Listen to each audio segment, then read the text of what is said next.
어머님, 저한테 가족은 남편하고 자식들 뿐이에요. 제가 어머니랑 결혼한 것도 아닌데 왜 이렇게 저한테 많은 걸 바라세요? 내가 언제 너희한테 바란 게 있다고 그러니? 필요할 때만 찾아놓고 이젠 내가 부담스럽다고? 요즘 들어 부쩍 얼굴 좀 보자고 그러시잖아요? 얼굴 보자는 게 어때서 그래? 우린 가족 아니니? 얼굴 보자는 말 한마디도 못해? 솔직히 어머니, 우리 도윤이가 할머니가 왜 자꾸 와요? 라고 물어볼 정도로 부담스러워해요. 어머니가 저희 집에 오실 수 있는 건 손주 봐주실 때만이에요. 알았다. 이제 정말 잘 알겠어. 너네가 그동안 나에 대해 어떻게 생각했는지 잘 알겠어. 그렇게 남처럼 지내고 싶다면 너 말대로 남처럼 지내줄게. 후회하지 말거라. 이번 사연의 주인공은 67세 최말자 씨입니다. 하나뿐인 아들은 며느리 세진이와 결혼하여 손자 도윤이와 손녀 하은이를 키우며 살고 있었습니다. 경기도 안양의 30년 된 아파트 단지. 말자 씨는 오늘도 텅 빈 거실을 가로질러 커튼을 활짝 젖혔습니다. 남편과 사별한 지 8년, 이젠 적막한 아침이 일상이 되었습니다.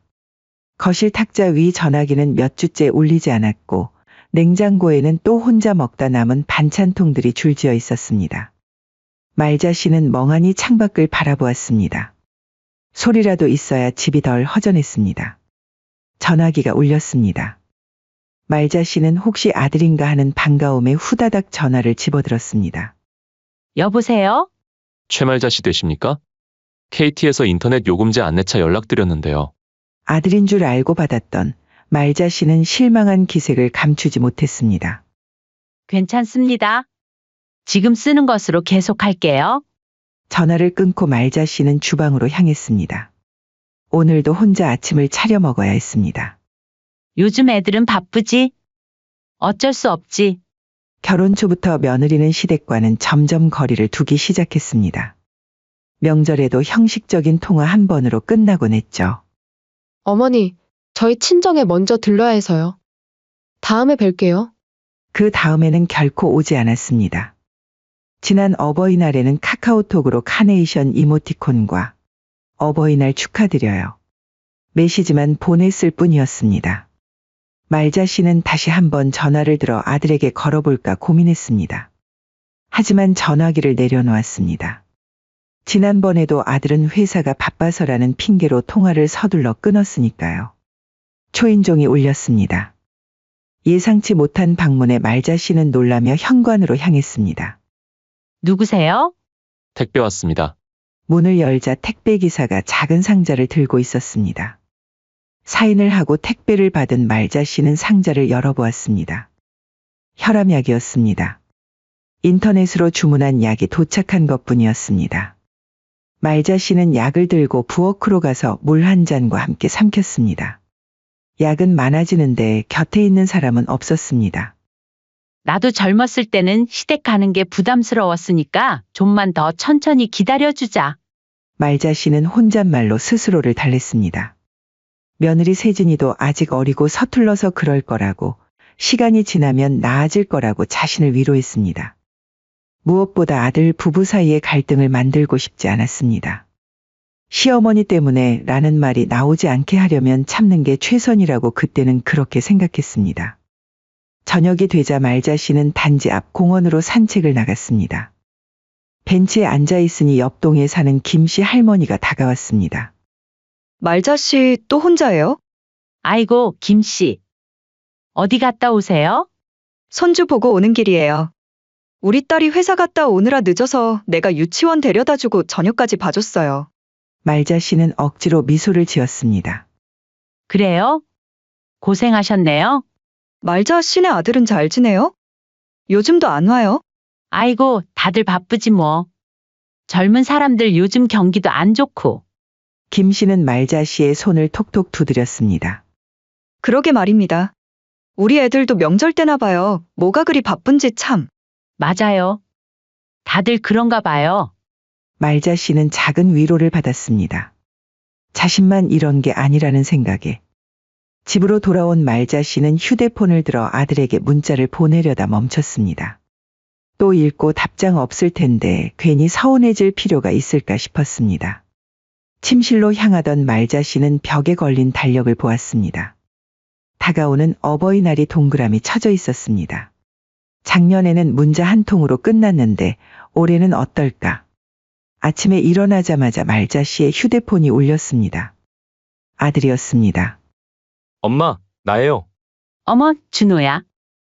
웬일이니? 엄마, 어버이날인데 저녁에 같이 식사하러 갈게요. 말자 씨의 얼굴에 미소가 번졌습니다. 그래? 정말? 애들도 데리고 오니? 아, 그게 저만 갈 것 같아요. 세진이가 아직은 시댁에 가는 게 불편한가 봐요.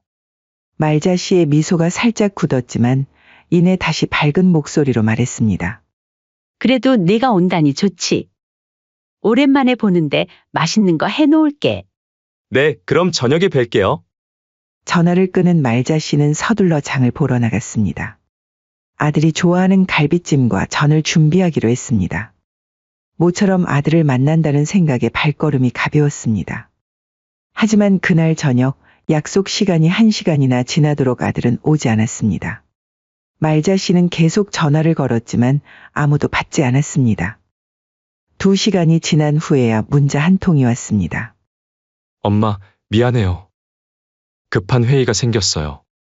다음에 꼭 찾아뵐게요. 말자 씨는 차려놓은 음식을 바라보았습니다. 온갖 정성을 들인 요리들이 식탁 위에서 식어가고 있었습니다. 또 다음에. 그날 밤 말자 씨는 오랜만에 눈물을 흘렸습니다. 하지만 그 서운함을 아들에게 말하지는 않았습니다. 단 한 번도 서운하다는 말을 입 밖에 낸 적 없었습니다. 아들이 불편해할까봐, 가정이 흔들릴까봐, 혹여 자신이 간섭 많은 시어머니로 보일까봐. 그렇게 말자 씨는 조용히 조심스럽게 거리를 유지하며 참아왔습니다. 다음 날 아침 말자 씨의 휴대폰이 울렸습니다. 아들이었습니다. 엄마, 미안해요. 어제 정말 급한 일이 생겨서 많이 기다리셨죠? 괜찮아, 이해해. 너희 바쁜 거 알아. 다음 주에 제가 꼭 찾아뵐게요. 그래, 알았어. 말자 씨는 담담하게 대답했습니다. 이제는 기대하지 않는 편이 마음이 덜 상했으니까요. 전화를 끊고 말자 씨는 창밖을 바라보았습니다. 맑은 하늘이 펼쳐져 있었지만 말자 씨의 마음은 구름 낀 듯 어두웠습니다. 언젠가는 나아지겠지. 며느리도 조금 더 시간이 지나면 이해하겠지? 말자 씨는 그렇게 스스로를 다독이며 또 하루를 시작했습니다. 하지만 세월이 흘러도 며느리의 태도는 나아지지 않았습니다. 오히려 점점 더 뻔뻔해졌습니다. 말자 씨는 서서히 그 가정에서 필요할 때만 찾는 도구 같은 존재가 되어가고 있었습니다. 어느 목요일 오전, 평소처럼 조용히 홀로 아침을 먹고 있을 때였습니다. 갑자기 휴대폰이 울렸습니다. 며느리 세진이었습니다. 어머니, 혹시 오늘 시간 되세요? 말자 씨는 반가움에 얼른 전화를 받았습니다. 그럼 시간 되지. 무슨 일이니? 그게. 도윤이가 갑자기 열이 나서 유치원에서 데려와야 하는데. 저는 오늘 중요한 약속이 있어서요. 혹시 도윤이 좀 봐주실 수 있으세요? 말자 씨의 얼굴에서 미소가 사라졌습니다. 역시 도움이 필요해서였습니다.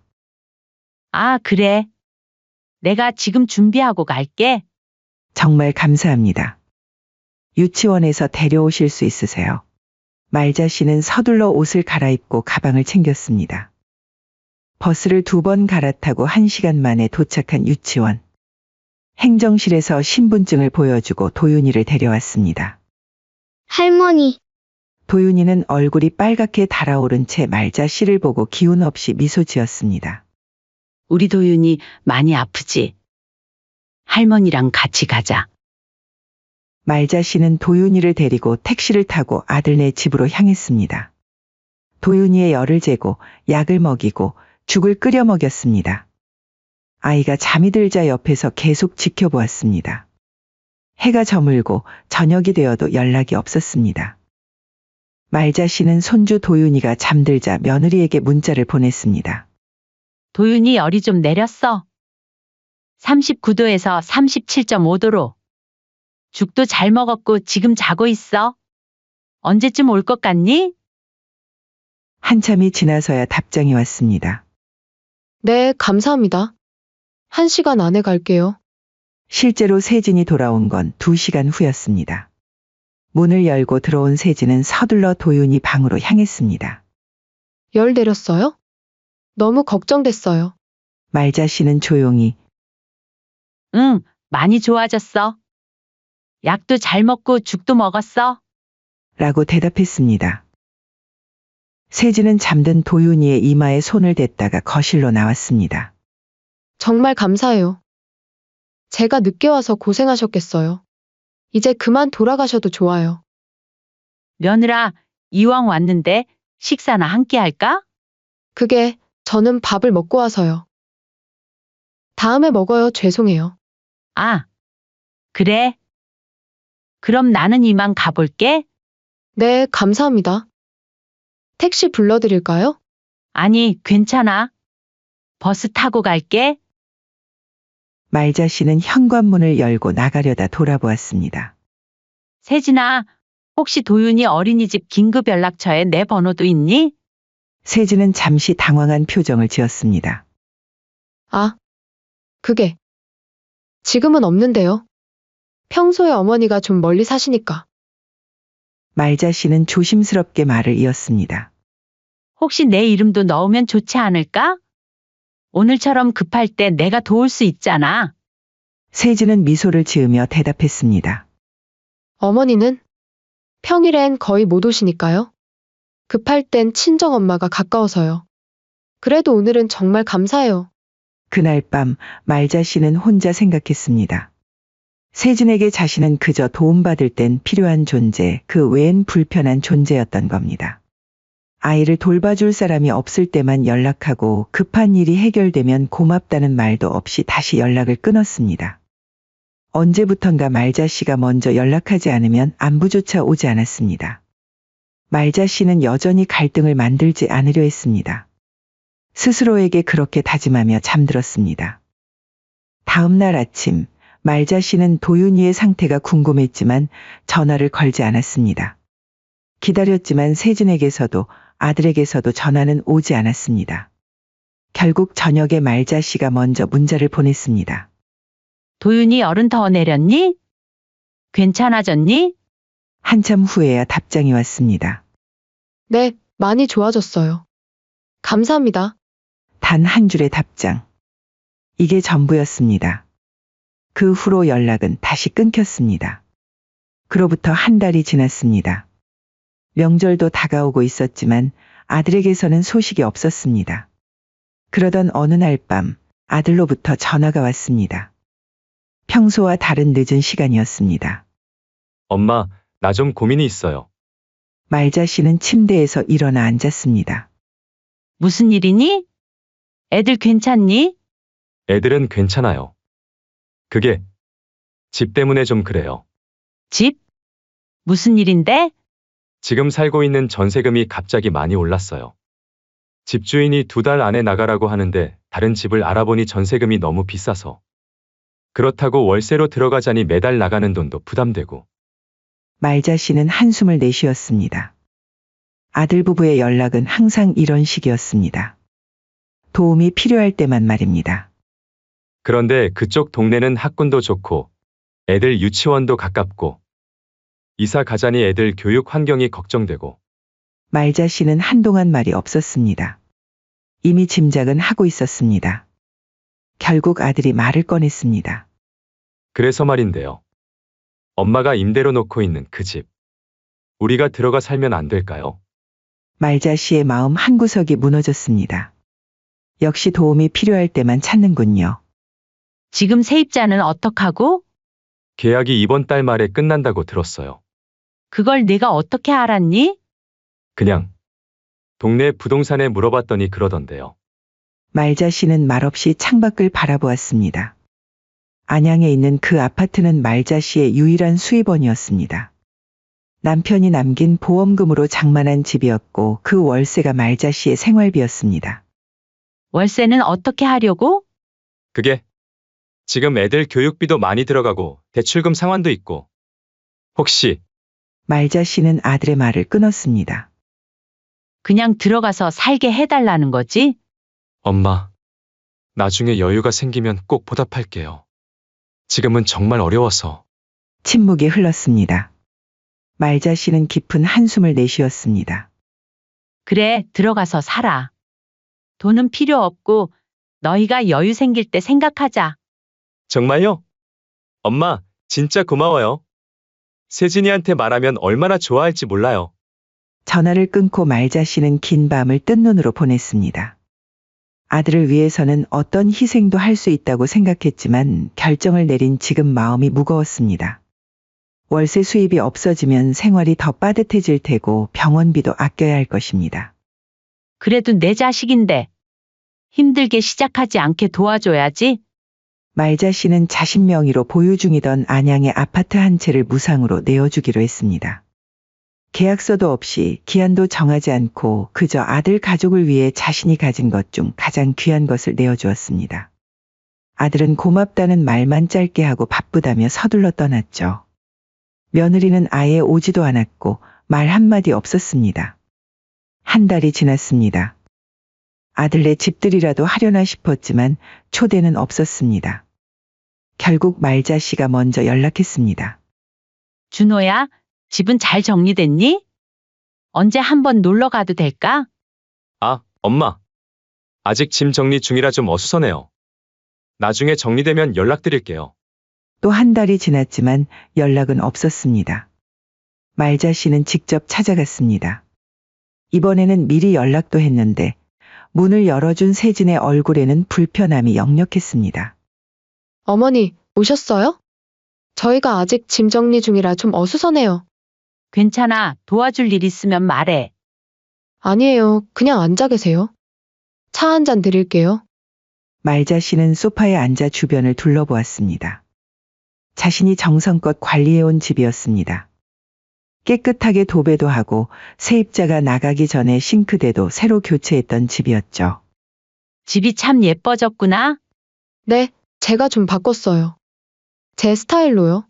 어머니, 죄송한데 오늘 저희가 좀 나가봐야 해서요. 다음에 다시 오실래요? 겨우 30분 만에 말자 씨는 쫓겨나다시피 집을 나왔습니다. 문을 닫으며 세진이 남편에게 속삭이는 소리가 들렸습니다. 내가 그랬잖아. 나 이런 거 싫다고. 당신이 어머니한테 아무 때나 찾아오지 말라고 똑바로 전해. 말자 씨는 마치 자신이 불청객이 된 것 같은 기분이 들었습니다. 그로부터 일주일 후 말자 씨의 휴대폰이 울렸습니다. 세진이었습니다. 어머니, 혹시 내일 시간 되세요? 말자 씨는 직감적으로 알았습니다. 또 무언가 도움이 필요한 것이겠죠. 왜? 무슨 일 있니? 내일 하은이가 갑자기 소아과 예약이 잡혔는데 제가 중요한 회의가 있어서요. 친정엄마는 출장 가셨고. 말자 씨는 쓴웃음을 지었습니다. 역시나입니다. 그래, 내가 갈게. 정말 감사합니다. 제가 하은이 데려다 드릴게요. 다음 날 세진은 하은이를 데려왔습니다. 말자 씨는 아이를 데리고 병원에 갔고 진료를 마친 후 집에서 저녁까지 돌봐주었습니다. 그리고 저녁이 되자 세진이 하은이를 데리러 왔습니다. 어떻게 됐어요? 의사 선생님이 감기라고 하셨어. 약 처방해줘서 받아왔고 밥도 잘 먹었어. 정말 감사합니다. 제가 회의가 길어져서. 어머니 덕분에 정말 다행이네요. 며느리는 하은이의 가방을 챙기며 서둘러 나갈 준비를 했습니다. 그래, 가봐. 늦었으니까? 네, 다음에 또 뵐게요. 말자 씨는 그날 밤 깊은 생각에 잠겼습니다. 이제는 확실했습니다. 자신은 그저 도움이 필요할 때만 찾는 존재, 그저 손이 모자랄 때만 필요한 도구 같은 존재였습니다. 이런 관계가 계속된다면 자신이 더 상처받을 것이라는 것도 분명했습니다. 이제는 더 이상 이해하려 하지 말자. 이건 이해의 문제가 아니라 무시의 문제였어. 그리고 마침내 말자 씨는 오랫동안 속으로만 사귀었던 서운함을 인정했습니다. 무시당하는 이유를 자신에게서 찾지 않기로 했습니다. 더 이상 내가 더 이해하면 이라는 위로는 없었습니다. 말자 씨는 창가에 서서 밤하늘을 바라보았습니다. 그리고 마음속으로 결심했습니다. 이제 나도 날 챙기자. 나를 필요로 할 때만 찾지 않는 진짜 가족을 찾자. 그날 밤 말자 씨는 오랜만에 편안하게 잠들 수 있었습니다. 그렇게 또다시 어버이날을 앞둔 일요일 아침, 말자 씨는 쓸쓸한 기분으로 창가에 앉아 있었습니다. 이번에도 아들 가족은 오지 않을 것 같았습니다. 작년, 재작년, 그 전에도 모두 비슷했습니다. 어느새 부질없는 기대는 하지 않게 되었습니다. 그때 말자 씨의 휴대폰이 울렸습니다. 카카오톡 알림이었습니다. 화면을 보니 며느리 세진이 보낸 메시지였습니다. 마음속에 작은 희망이 피어올랐습니다. 어버이날 인사라도 온 걸까요? 무심코 메시지를 열었는데 말자 씨의 눈앞이 어두워졌습니다. 며느리가 그녀의 친구에게 보내려다 잘못 보낸 듯한 메시지가 있었습니다. 은영아, 나 진짜 미치겠다. 시어머니가 또 내일 온대. 1년에 한 번만 보는 것도 싫어. 그 집 줬다는 걸로 은근 갑질하는 것도 짜증나. 솔직히 인생 최대 실수가 시댁이랑 가까이 살게 된 거야. 무슨 수를 써서라도 이사 가고 싶어. 말자 씨의 손에서 휴대폰이 미끄러질 뻔했습니다. 온몸에 피가 거꾸로 솟는 느낌이었습니다. 인생 최대 실수가 시댁이랑 가까이 살게 된 거야. 라는 문장이 머릿속에서 울려 퍼졌습니다. 그 아래에는 황급히 달린 메시지가 이어졌습니다. 어머님, 죄송합니다. 잘못 보냈어요. 친구랑 대화한 건데, 제발 오해하지 마세요. 몇 초 후 세진에게서 전화가 왔습니다. 말자 씨는 받지 않았습니다. 전화는 계속 울렸고 메시지도 폭주했습니다. 아들 준호에게서도 전화가 왔지만 역시 받지 않았습니다. 한참을 멍하니 있던 말자 씨는 문득 정신을 차렸습니다. 이번엔 더 이상 참지 않기로 했습니다. 지금까지의 모든 것이 눈앞에 순간적으로 스쳐 지나갔습니다. 필요할 때만 찾는 전화, 매번 피해만 보고 상처만 받았던 시간들. 더 이상은 안 돼. 말자 씨는 짐을 챙겨 아들네 집으로 향했습니다. 택시를 타고 가는 내내 머릿속은 복잡했습니다. 어떤 말을 해야 할지, 어떻게 대해야 할지. 그러나 확실한 것 한 가지는 더 이상 쏘가주지 않겠다는 것이었습니다. 아들네 집 초인종을 눌렀습니다. 문을 열어준 며느리의 얼굴은 당황으로 굳어 있었습니다. 어머니? 그게, 말자 씨는 담담하게 말했습니다. 그 메시지? 친구한테 보낼 걸 잘못 보냈다며? 실수로 보낸 건 알겠어. 하지만 그게 내 진심이었겠지? 어머니, 그건 진짜 그냥 순간적으로 화가 나서, 스트레스 받아서 한 말이에요. 정말 죄송해요. 말자 씨는 세진의 눈을 똑바로 바라보았습니다. 내가 언제 그렇게 부담을 줬다고 그런 말을 했니? 내가 평소에 얼마나 네 눈치를 보면서 살았는데? 며느리는 잠시 침묵했습니다. 그리고 갑자기 입가에 미소가 사라지며 표정이 바뀌었습니다. 마치 오랫동안 참아왔던 무언가가 폭발하는 것 같았습니다. 죄송해요. 제가 뒤에서 그런 말 한 건 잘못했어요. 하지만 솔직히, 제가 틀린 말 했나요? 저한테 가족은 남편하고 도윤이뿐이에요. 제가 어머니랑 결혼한 것도 아닌데, 왜 이렇게 저한테 많은 걸 바라세요? 우리 생활에 왜 자꾸 끼어들려고 하시는 건데요? 말자 씨는 충격을 받았지만 목소리는 떨리지 않았습니다. 내가 언제 너희 생활에 끼어들었니? 필요할 때만 찾아놓고 이젠 내가 부담스럽다고? 세진의 얼굴이 붉어졌습니다. 이제는 적반하장으로 나오기 시작했습니다. 그 집 주신 것도 고맙지만 그거 가지고 매번 저희 발목 잡으실 거면 차라리 안 받는 게 나았어요. 그 집 줬다고 우리 삶에 간섭할 권리가 생기는 건 아니잖아요. 솔직히 겨우 집 하나 해준 것 가지고 맨날 얼굴 보자 하고. 말자 씨의 눈이 커졌습니다. 내가 언제 간섭했니? 너희 필요할 때만 도와줬을 뿐인데. 그리고 1년에 한두 번 보는 것도 그렇게 힘들었니? 집 주기 전에는 얼굴 보자는 말도 안 하셨는데 요즘 들어 부쩍 그러시잖아요. 얼굴 보자는 게 어때서 그래? 우린 가족 아니니? 얼굴 보자는 말 한마디도 못해? 그때 아들 준호가 방에서 나왔습니다. 엄마, 언제 오셨어요? 그게 오해가 있는 것 같은데. 말자 씨는 아들을 바라보았습니다. 내 와이프 말이 맞다고 생각해? 내가 언제 시집살이를 시켰었니? 준호는 눈을 내리깔았습니다. 아니에요. 그게 세진이가 그냥 스트레스 받아서 한 말이지. 세진이 더 큰 소리로 말했습니다. 준호 씨도 솔직히 그렇게 생각하잖아요. 어머니가 우리 일에 너무 간섭한다고 자꾸 애들 보러 오시겠다고 난리치시니까 부담된다고 말했잖아요. 준호의 얼굴이 창백해졌습니다. 세진아. 그게 무슨. 말자 씨는 아들을 똑바로 쳐다보았습니다. 아들의 눈빛에서 세진의 말이 사실임을 알 수 있었습니다. 그래? 너도 그렇게 생각했구나. 준호는 당황한 듯 손을 내저었습니다. 아니에요, 엄마. 그런 적 없어요. 세진이가 오해한 거예요. 하지만 세진은 멈추지 않았습니다. 오해라니요? 어제도 엄마가 자꾸 집에 오시니까 불편하다고 말했잖아요. 솔직히 어머니, 우리 도윤이가 할머니가 왜 자꾸 와요? 라고 물어볼 정도로 부담스러워해요. 아이들도 불편해하는데 왜 계속 찾아오시는 건데요? 말자 씨는 가슴이 무너지는 느낌이었습니다. 손주마저 자신을 부담스러워한다니. 그동안 모든 것이 환상이었습니다. 알았다. 이제 정말 알겠어? 말자 씨는 아무 말 없이 그 자리를 떠났습니다. 아들이 뒤에서 엄마, 잠깐만요. 라고 불렀지만 말자 씨는 돌아보지 않았습니다. 집으로 돌아온 말자 씨는 손이 떨릴 정도로 화가 났습니다.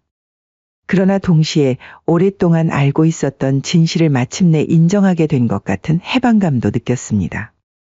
말자 씨는 바로 전화기를 들었습니다. 오래전부터 알고 지낸 부동산 중개사 김 씨에게 전화를 걸었습니다. 김 과장님, 저 최말자예요. 아, 말자씨. 오랜만입니다. 무슨 일이세요? 내가 아들한테 빌려준 과천집 내놓고 싶어서요. 바로 계약 봐주세요. 네? 아드님 내가 살고 있는 그 집 말씀이세요. 맞아요. 다른 세입자 구해주세요. 그래도 아드님이 살고 계신데. 좀 더 생각해 보시는 건 더 생각할 필요 없어요. 최대한 빨리 새 세입자 구해주세요. 전화를 끄는 말자 씨는 창가에 서서 밖을 바라보았습니다. 낯선 결단이었지만 이상하게도 마음이 편안했습니다. 그동안 자신을 속이며 살아왔던 것에서 벗어나는 느낌이었습니다. 그날 밤 아들에게서 전화가 왔습니다. 말자 씨는 받지 않았습니다. 문자도 여러 통 왔지만 읽지 않았습니다. 이제는 더 이상 끌려다니지 않기로 했습니다. 다음 날 아침 말자 씨는 다시 김 과장에게 전화했습니다. 혹시 적당한 세입자 찾으셨나요? 네. 마침 급하게 집을 구하시는 중년 부부가 있어요. 전세금도 준호 씨네 살 때보다 오른 가격으로 할 수 있고요. 좋아요. 언제 계약할 수 있죠? 빠르면 내일 모레요. 계약 당일 말자 씨는 부동산 사무실에서 새 세입자 부부와 만났습니다. 50대 중반으로 보이는 부부였습니다. 남자분이 말했습니다. 갑자기 이사해야 해서 걱정했는데 이렇게 좋은 집을 구하게 되어 정말 다행입니다. 말자 씨는 미소를 지었습니다. 잘 살아보세요. 집 상태는 아주 좋아요. 전에 제가 직접 관리했거든요. 계약서에 사인을 하고 말자 씨는 새 세입자에게 계약금을 받았습니다. 언제부터 들어갈 수 있을까요? 한 달 정도만 시간을 주세요. 지금 가족들이 이삿짐을 정리하고 있어요. 그리고 그날 저녁 아들에게서 전화가 폭주했습니다. 말자 씨는 마침내 전화를 받았습니다. 엄마, 이게 뭐야? 우리 집에 낯선 사람들이 와서 짐 빼달라는데? 우리 짐도 있고 애들 방도 있는데 이게 무슨 짓이야? 말자 씨는 조용히 대답했습니다. 그 집? 내 집이지. 너희한테 준 적 없어. 빌려준 거였고 지금은 다른 사람한테 넘긴 거야. 엄마, 어떻게 이럴 수 있어요? 우리 보고 어디로 가라는 거예요? 그건 네가 알아서 해. 그동안 날 필요할 때만 찾았으니 이젠 내 힘으로 살아봐. 그때 전화기 너머로 며느리 세진의 목소리가 들렸습니다. 아마도 전화를 빼앗아든 모양이었습니다. 어머니, 저 그날은 진짜 그냥 스트레스 받아서 이렇게까지 하시는 건 너무하잖아요. 말자 씨는 담담하게 대답했습니다. 내가 너무 안 해서 그런가 보다. 그러니까 너희가 그 집을 내 것처럼 생각했겠지? 어머니, 우리더러 지금 어디로 가라는 거예요? 당장 짐도 빼야 하고. 앞으로 너희한테 뭐 줄 것도 받을 것도 없어. 너희가 말한 대로 할게. 남처럼 살자. 말자 씨는 전화를 끊었습니다. 전화기가 계속 울렸지만 더 이상 받지 않았습니다. 그날 밤 말자 씨는 오랫동안 미뤄왔던 여행 계획을 세웠습니다. 남편과 함께 가기로 했던 제주도. 이제는 혼자서라도 가봐야겠다고 생각했습니다. 여행용 가방을 꺼내 짐을 챙기고 다음날 아침 일찍 버스터미널로 향했습니다. 버스를 타고 가면서 말자 씨는 차창 밖으로 뿌연 불빛을 바라보며 조용히 중얼거렸습니다. 이제부턴 나부터 챙기고 살겠다. 처음엔 두렵고 낯설었지만 말자 씨의 가슴 속에는 오랜만에 찾아온 평화가 있었습니다. 더 이상 기대하고 실망하고 상처받는 일이 없을 것이라는 안도감이었습니다. 과거의 모든 서운함과 상처를 버스에 실어보내고 말자 씨는 새로운 시작을 향해 가고 있었습니다. 계약이 체결된 지 일주일이 지났습니다. 말자 씨는 제주도에서 돌아온 뒤 집에 틀어박혀 지냈습니다. 전화기는 꺼놓은 상태였고 아무와도 연락하지 않았습니다. 처음으로 자신만을 위한 시간을 가졌습니다. 평생 남편과 아들을 위해 살았는데 이제는 자신을 위한 시간이었습니다. 그러던 어느 날 밤 초인종 소리가 울렸습니다. 밤 11시가 넘은 시간 말자 씨는 의아했습니다. 도어폰으로 확인해 보니 아들 준호가 현관 앞에 서 있었습니다. 초점 없는 눈과 흐트러진 옷차림으로 보아 술에 취한 듯 했습니다. 말자 씨는 한숨을 내쉬며 문을 열었습니다. 웬일이니? 준호는 비틀거리며 안으로 들어왔습니다. 술 냄새가 진하게 풍겼습니다. 엄마, 난 도대체 뭘 잘못한 거야? 말자 씨는 아무 말 없이 부엌으로 가서 물 한 잔을 가져왔습니다. 준호는 소파에 털썩 주저앉았습니다.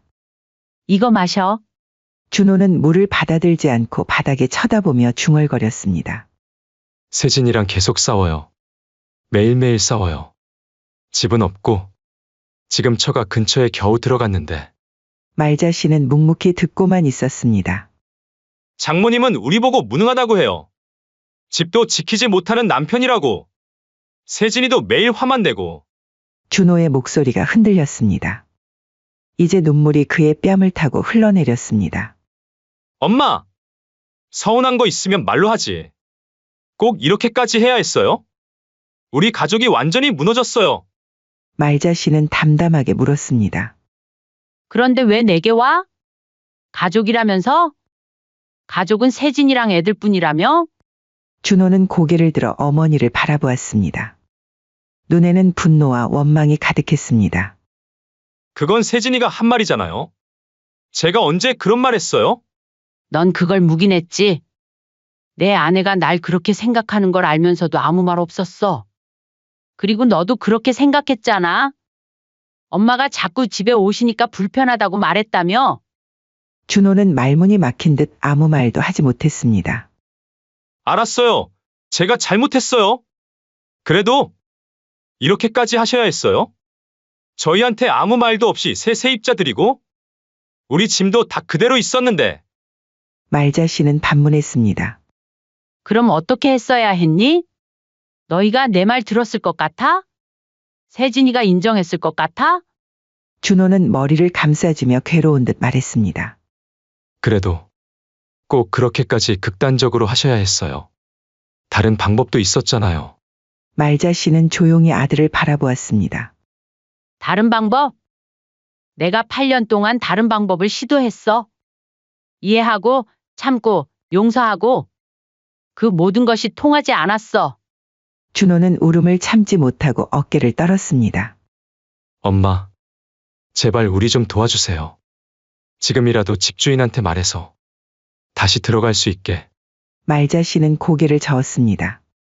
안 돼. 이미 계약했어. 그리고 내 아내가 그렇게 불편해하는 집에 왜 다시 들어가려고 해? 그 집은 이제 너희 집이 아니야.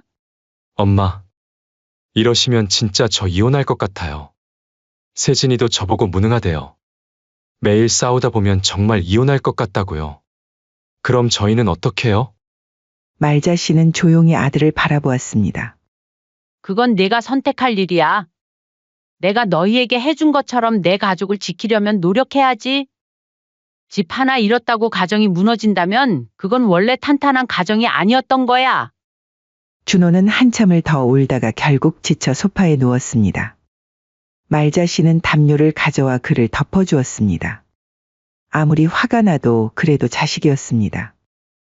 다음 날 아침, 준호는 일찍 일어나 말없이 집을 나갔습니다. 말자 씨가 깨어났을 때는 이미 준호의 흔적은 없었죠. 그로부터 며칠이 지났습니다. 아들에게서는 소식이 없었습니다. 말자 씨는 가끔 아들이 걱정되어 잠을 이루지 못하는 밤도 있었습니다. 그렇게 극단적인 방법을 선택한 것이 맞았는지 의문이 들기 시작했습니다. 내가 너무 했나? 말자 씨는 창가에 앉아 밤하늘을 바라보며 중얼거렸습니다. 가슴 한편이 무거웠습니다. 자신이 너무 극단적인 선택을 한 것이 아닐까? 대화로 풀 수는 없었을까? 그렇게 갑자기 집을 빼앗는 게 최선이었을까? 의문이 들기 시작했습니다. 하지만 다른 한편으로는 자신이 평생 희생하고 참아온 것에 대한 대가를 받은 것 같은 통쾌함도 있었습니다. 처음으로 자신을 위한 선택을 한 것이었습니다. 말자 씨는 핸드폰을 켰습니다. 아들에게 연락해 볼까 하는 마음이 들었습니다. 하지만 결국 다시 꺼버렸습니다. 아직은 아니었습니다.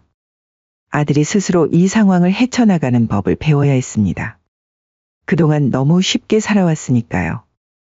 말자 씨는 마침내 결심했습니다. 잘못된 관계는 바로잡아야 했습니다. 무조건 참고 이해하는 것은 해결책이 아니었습니다.